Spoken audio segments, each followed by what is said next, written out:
इस पर news collect करिएगा। हम लोग जब टीन एज में थे बहुत ज्यादा चर्चित एक मुद्दा आया था।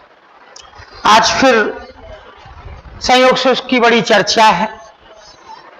85 बैच के एक आईएएस अधिकारी थे जी कृष्णैया।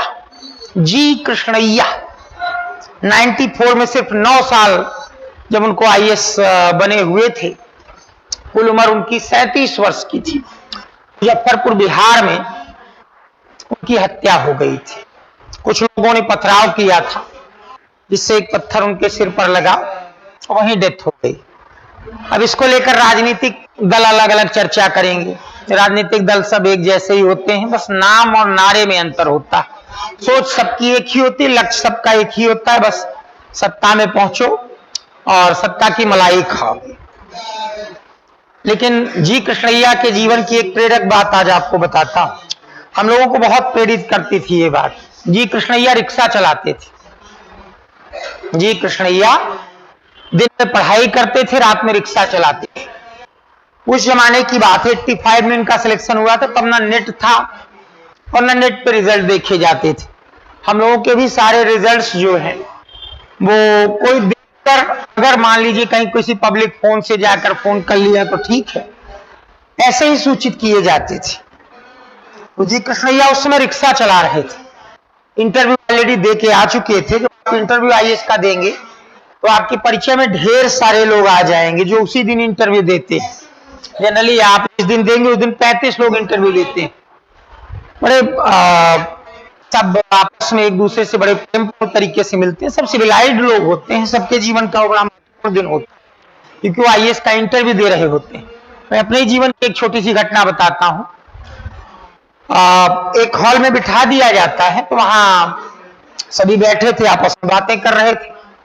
आयोग का रिप्रेजेंटेटिव आके ओरिजिनल डॉक्यूमेंट चेक कर रहा था। अचानक एक सज्जन उठे, मेरे पास है, बिना कुछ कहे उन्होंने बाकायदा ऐसे करके टाई सेट करनी शुरू की। अब ठीक है, आपकी टाई थोड़ी तिरछी हो गई थी।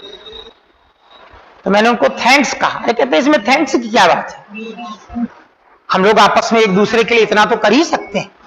मुझे बड़ी खुशी हुई थी जब इनकी ऑल इंडिया 8th रैंक आई। इसमें राजस्थान कैडर के सीनियर आईएएस अधिकारी हैं। तो इसका मतलब ये देखिए, उसी दिन परिचय हुआ था, उसके पहले का कोई परिचय नहीं। लेकिन सोच क्या है कि टाई अगर टेढ़ी है तो उसको भी सीधा कर रहे हैं। बाद में जब मैं कभी सुनता हूं कि उन्होंने यहां दौरा किया, इस बस्ती में जाके इसके लिए ये काम किया, तो मुझे बड़ी दिली खुशी होती है। मुझे पहले दिन से मालूम था कि व्यक्ति इतना ही अच्छा इंसान निकलेगा। और आश्चर्य की बात है कि कोई जातीय समानता नहीं थी। वो अलग जाति के, मैं तो खैर कोई अपनी जाति मानता ही नहीं हूं, और प्रदेश भी अलग। तो जी कृष्णैया का हाल आपको बताता हूं। उसी समय 85 में उन्होंने लेकिन इंटरव्यू दिया था, काफी पहले की बात है। तो उस जमाने में सब एक दूसरे का नंबर पता लिख लेते थे। फोन नंबर तो होते नहीं थे जनरली लोगों के पास।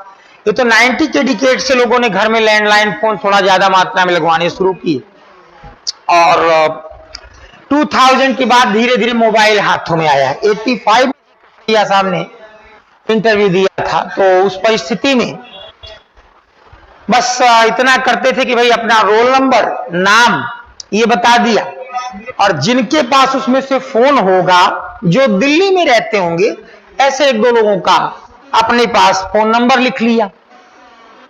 रात के समय रिक्शा चला रहे थे। एक अंदाजा लगता था कि बस अब आईएएस का रिजल्ट आज या कल में आ जाएगा। तो आज जैसे फोन करके पूछ लिया, अखबार में अगले दिन छपेगा, तो पता चला कि नहीं आज नहीं, लेकिन कल शायद रिजल्ट आ सकता है। रिक्शा चलाते हुए सवारी को लिए पड़े थे। अचानक उनको सामने, जगह जगह तब टेलीफोन बूथ भी नहीं होते थे, आप कल्पना करिए 80 के डिकेड की बात। रिक्शा रोका उन्होंने, सवारी से कहा बस 1 मिनट का समय दे दीजिए। सवारी भी सभ्य थी, उसने कहा ठीक है।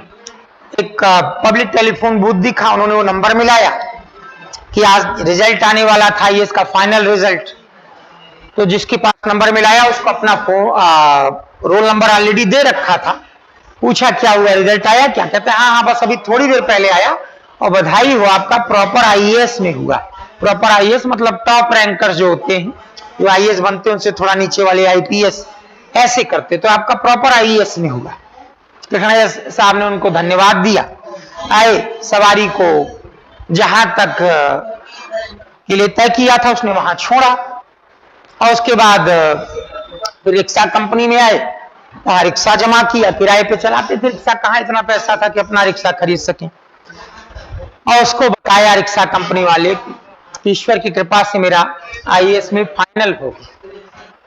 अब आप कल्पना करिए क्या माहौल हो।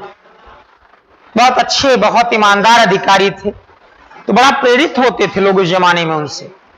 94 में जब सुना गया कि एक भीड़ ने उनकी हत्या कर दी, बड़ी तकलीफ हुई, क्योंकि एक निम्न मध्यवर्गीय या गरीब परिवार का लड़का जितनी ऊंचाई तक जा सकता था वो गए थे और अच्छे तरीके से काम भी कर रहे थे। तो अभी जिस व्यक्ति पर आरोप था कि उस भीड़ को उकसाया था उनकी हत्या के लिए मुजफ्फरपुर बिहार में, अभी उसको पिछले दिनों छोड़ दिया गया है। अब इस पर जो बहस हो रही वो राजनीतिक है, उस पर मुझे चर्चा करनी नहीं है, लेकिन प्रेरित आपको होना है। हमारे यहाँ एक बड़ा बेहतरीन वाक्य कहा जाता है, क्रिया सिद्धिम सत्य भवति महताम नोपकरणे। इसका अर्थ समझ लीजिए कि अगर आपने अपने अंदर गट्स पैदा कर ली है तो बड़े से बड़ा लक्ष्य बस आप लगे रहिए, आप प्राप्त कर लेंगे। बहाना मत बनाइए। अगर डांटा गया कि आज आपने नहीं पढ़ा, बस डांटा गया तो उसको आज आप उस रूप में ले जाइए और परफॉर्म करिए। कोई भी चीज चाहे जैसी भी स्थिति आ जाए, कभी ये मत बताइए कि नहीं नहीं कल कर लेंगे, परसों कर लेंगे, आज ये हो गया था, कल वो हो गया था। ये सब फालतू की बातें। एक वाक्य है, अक्सर लोग इसको यूज किया करते थे कंप्यूटर पुराने जमाने की, तो उसको ध्यान रखिएगा। ध्येयम वा साध्येयम देहम वा पात एयम। मुझे सिर्फ अपना लक्ष्य पाना है, मुझे ये चिंता नहीं करनी है इसको पाने के राह में फिर कितनी दिक्कतें आएंगी। थोड़ा सा हनुमान जी से प्रेरित हूं। एक उनका हमारे लिए तो मतलब अमृत वचन है कि राम काज कीन्हे बिन मोहि कहा विश्राम।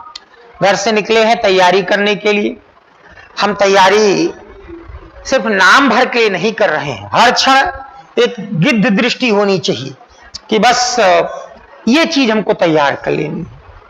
शाम को सोए तो एक बार याद आया, यार आज ये चीज हमने नहीं तैयार की।